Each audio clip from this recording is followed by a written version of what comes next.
I had $4,200 sitting in a savings account for 2 years.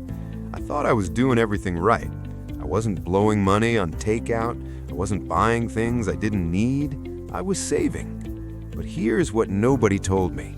That money was quietly losing value every single month. Not because I was spending it, because I was doing nothing with it. If you have money sitting in a traditional savings account right now, this video could be the most important 7 minutes you spend this year. Here's the situation you're probably in. You were taught to save. Your parents said it, your school said it, every financial tip article you've ever read said it. Just save more. So you did. You opened a savings account, you set up auto deposits, maybe you even hit a goal you were proud of. But then inflation hits 4%, 6%, 8%. And your savings account is paying you 0.5%, maybe 1%. Do the math. You're losing purchasing power every single year. The money you worked hard to put away is buying less and less, not because you spent it, but because you trusted the wrong place to store it. And the worst part? You feel responsible. You feel like you're doing the right thing, but the system was never designed to reward people who just park their money. This isn't your fault, but now that you know, it becomes your responsibility. By the end of this video, you're going to understand exactly why a traditional savings account is one of the worst places to keep your money long-term. And I'll walk you through 3 specific moves you can make this week, even if you're starting with under $500.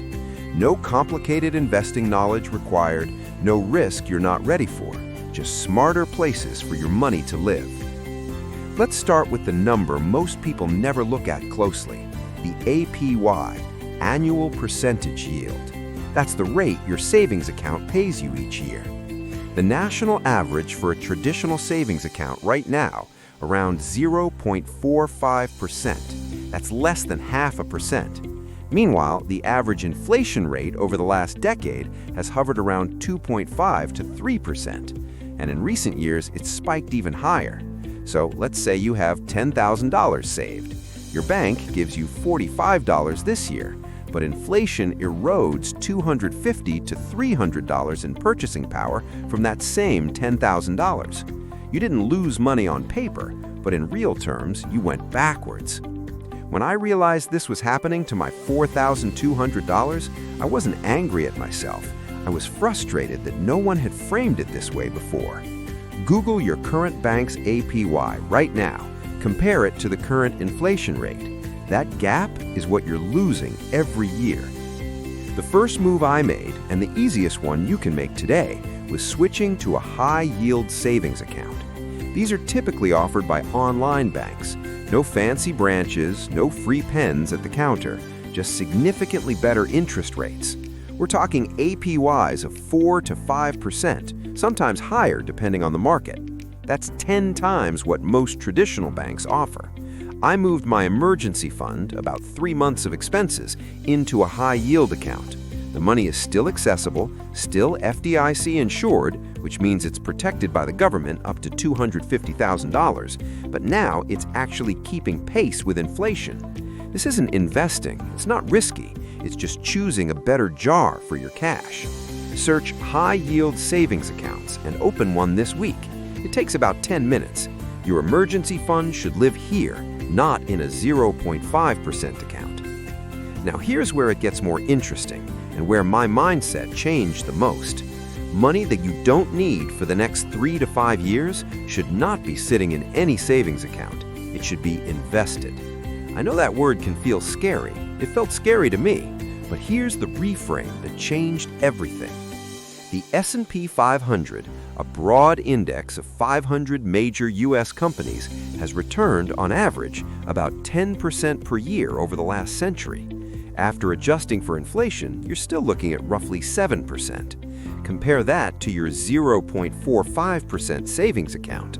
If you invest $200 a month for 20 years at 7% average return, you'd have over $104,000.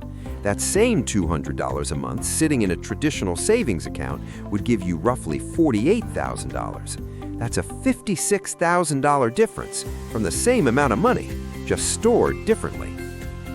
I'm not telling you to gamble, I'm telling you to understand the game. Open a Roth IRA or a brokerage account and invest in a low-cost index fund, like one that tracks the S&P 500. Start with whatever you can, even $50 a month builds the habit. Here's the deeper thing I want you to sit with. Most of us were taught that saving money is virtuous, and it is up to a point. Savings is protection, it's a buffer, it's peace of mind. But saving without intention, without asking, what is this money doing right now, isn't discipline, it's comfort. And comfort, when it costs you money, becomes complacency. The people who build wealth don't just earn more, they make their money work harder than they do. Every dollar you own is either growing or shrinking. There's no neutral. Shifting from a saver identity to an investor identity doesn't mean you're reckless, it means you're paying attention. And paying attention is where financial freedom actually starts. I want you to do one thing before you close this video. Drop a comment below with the 3 letters HYS for high yield savings. It sounds small, but it's a commitment. It means you're going to open one this week. It means you're going to stop letting a 0.5% account quietly drain your future.